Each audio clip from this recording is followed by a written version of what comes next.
System करा रहा हूँ। ये क्वेश्चन नंबर 6 है। इसके पहले मैंने चौथा क्वेश्चन जो था वो मैंने आपको दिया था करने को, क्योंकि वो सवाल मैंने उससे रिलेटेड एक सवाल करवा दिया था। आप इस सवाल को कौन कर सकता है आप बताइए, जो 3, 7 और 11 से संख्या विभाजित हो और वो 5 अंकों की संख्या हो। अब कोई दिमाग लगाकर ऐसा कोई स्टूडेंट होगा, मैं लिखित दे सकता हूँ, उसने जो ट्राई किया होगा बाबू, वो तुमने एक ऐसा चीज़ ट्राई किया होगा जो आपसे हुआ भी नहीं होगा। क्यों? क्योंकि आपने जो कॉन्सेप्ट वो तैयार किया होगा ना, इसका वाला क्या नाम, 3 से और 7 से और 11 से डिविजिबल हो, ऐसा कोई भी, ना ही कोई संख्या रिपीट होकर बनती है और ना ही कोई ऐसी संख्या है। तो 5 अंकों की ऐसी संख्या जो दिया हुआ है, बोला क्या है सवाल में, सवाल को पढ़ते हैं। यदि कोई 5 अंकों की संख्या 672 XY को 3, 7 और 11 से डिवाइड किया जाए तो 6x + 5y की मान क्या होगा। आपको मैंने कई बार बोला भी है, किसी भी सिंगल डिजिट जब कोई संख्या दी होती है और किसी संख्या से डिवाइडेड होती है, तो भाई मेरे आप जानते हो कोई भी सिंगल डिजिट की मैक्सिमम वैल्यू जो हो सकती है वो 9 से ऊपर नहीं ले सकते हो, क्योंकि 9 सिंगल डिजिट है, उसके ऊपर जाओगे तो डबल डिजिट मिलेगी। ठीक है, बात मुझे लगता है इतनी समझ में आ गई है। ठीक है, तो बोला क्या है कि 5 अंकों की संख्या जो है वो भाई मेरे क्या है, 672 XY, जो 3, 7 और 11 से डिविजिबल है। तो आपसे पूछा है कि 6x + 5y का मान क्या होगा। आप बताओ इसका मान क्या हो सकता है। इसका मान भाई मेरे क्या हो सकता है, इसका मान भाई मेरे क्या हो सकता है। तो इसका मान भाई मेरे आपको निकालना है, तो आपको ये बात पता होनी चाहिए इसको आप कैसे सॉर्ट आउट करोगे। तो मैं आपको इसकी बताता हूँ। कभी भी आपसे इस प्रकार के सवाल पूछ दे जहाँ पर आपको कोई समझ ना आ रहा हो, और लेकिन लास्ट की ही डिजिट 2 रखी हो या 3 रखी हो या 4 रखी हो, मतलब डायरेक्ट लगे, मतलब कि हमेशा वैल्यू जो पूछी जा रही हो वो हमेशा क्या बोलते हैं, जाकर पास होनी चाहिए, लेकिन बीच में ना हो, हमेशा किनारे से ही वैल्यू हो, या XY हो या XYZ होता है या XYZW होता। वहाँ पर आपको सवाल मैं बताऊँ कैसे करना है। हमेशा आपको वो सवाल कैसे करना है, हमेशा वो सवाल आपको क्या करना है, आपको सबसे पहले क्या करना पड़ेगा, 3, 7, 11 का एलसीएम लेंगे तो कितना आ जाएगा, 2, 3, 1। मेरे हिसाब से इतना ही आता है। 7 × 21 × 11, ठीक है, 21 × 11 और 210 और 231 आता है। कितना आता है, 231। हाँ ठीक है, कितना आएगा एलसीएम 3, 7, 11 का। इस पर सवाल भाई मेरे जब से आना शुरू है कभी बंद नहीं हुए, तो आप इस सवाल को ध्यान से पढ़िएगा।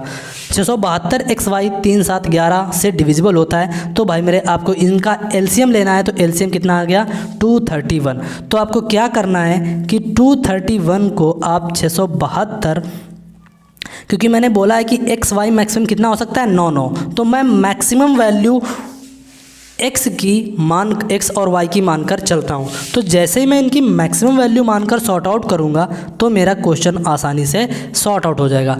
अब यहाँ से आप इसको रिमाइंडर निकालना पड़ेगा, तो यहाँ से आप इसमें से पहले कोसेंट फिर रिमाइंडर निकालना पड़ेगा। आप क्या इस सवाल को बिना उसके कर सकते हो क्या, बिना इसको इतना यहाँ से रिमाइंडर निकाल सकते हो कि नहीं निकाल सकते हो, आप इतनी बात बताओ। रिमाइंडर भाई मेरे आप यहाँ से निकाल सकते हो या नहीं, आप यहाँ से इसका रिमाइंडर तो निकाल ही सकते हो, इतनी मेहनत कर सकते हो। तो यहाँ से आप इसका रिमाइंडर जब निकालोगे तो यहाँ से बाबू इसका जो रिमाइंडर आएगा वो बाबू आएगा रिमाइंडर 78। कितना आएगा यहाँ से रिमाइंडर, 78 आएगा। कितना आएगा बाबू रिमाइंडर, इसका रिमाइंडर जो आएगा बाबू वो रिमाइंडर आएगा 78। क्यों आएगा 78, क्योंकि आप जैसे ही इसको डिवाइड करोगे तो यहाँ से कोसेंट हमें मिलेगा 291।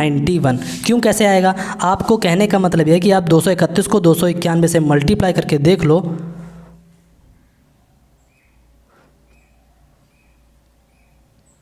30 दूना 60, 29 आना चाहिए था ना, 3 दूना 6। अरे जो भी कोसेंट है, मुझे कोसेंट से मतलब नहीं है, मुझे निकालना है यहाँ से रिमाइंडर।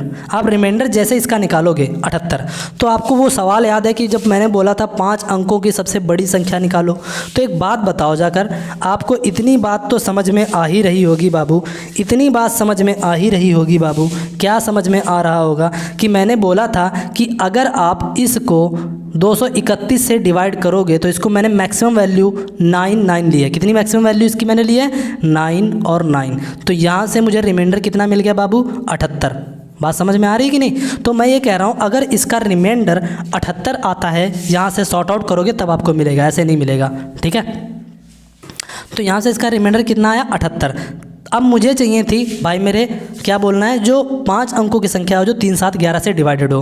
तो आप जानते हो वो वैल्यू आपको क्या करनी है, जो भाई मेरे 99 आया उसमें से रिमाइंडर को हमेशा निकाल देते। क्यों मैंने निकाला था रिमाइंडर, क्योंकि मैंने पहले ही दूसरे क्वेश्चन में बोला है कि वहाँ पर मैंने इनको इसलिए निकाला था क्योंकि 78 निकालेंगे तभी वो संख्या 3, 7, 11 से डिवाइड हो पाएगी। बात समझ में आ गई। तो यानी कि यहाँ से सॉर्ट आउट करेंगे, 8, 9 में 7 गया जाकर 2 और 6, 7, 2। आप जानते हो जब इनको सॉर्ट आउट कर रहे होंगे तो ये वैल्यू चेंज नहीं होंगी, केवल 2 ही वैल्यू चेंज होंगी। यहाँ से आप निकालेंगे तो वैल्यू कितनी चेंज हुई, केवल 3 नहीं, केवल 2 वैल्यू चेंज हुई जो एक्स वाई थी। तो क्या हमारा 2 हमारा क्या निकल कर आया एक्स और 1 हमारा निकल कर आया वाई। बात समझ में आई।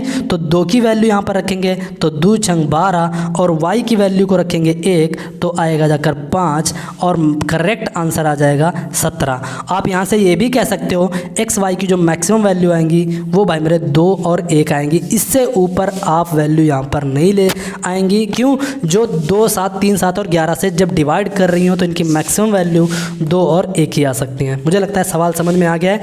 तो मैं आपको ऐसा एक सवाल अगली क्लास में आपको दूंगा करने के लिए। आज पहले सवाल को देखना, तब आप दूसरा सवाल कर पाओगे। क्वेश्चन नंबर 6 मुझे लगता है समझ में आ गया। ठीक है, और चलते हैं अगले क्वेश्चन की ओर।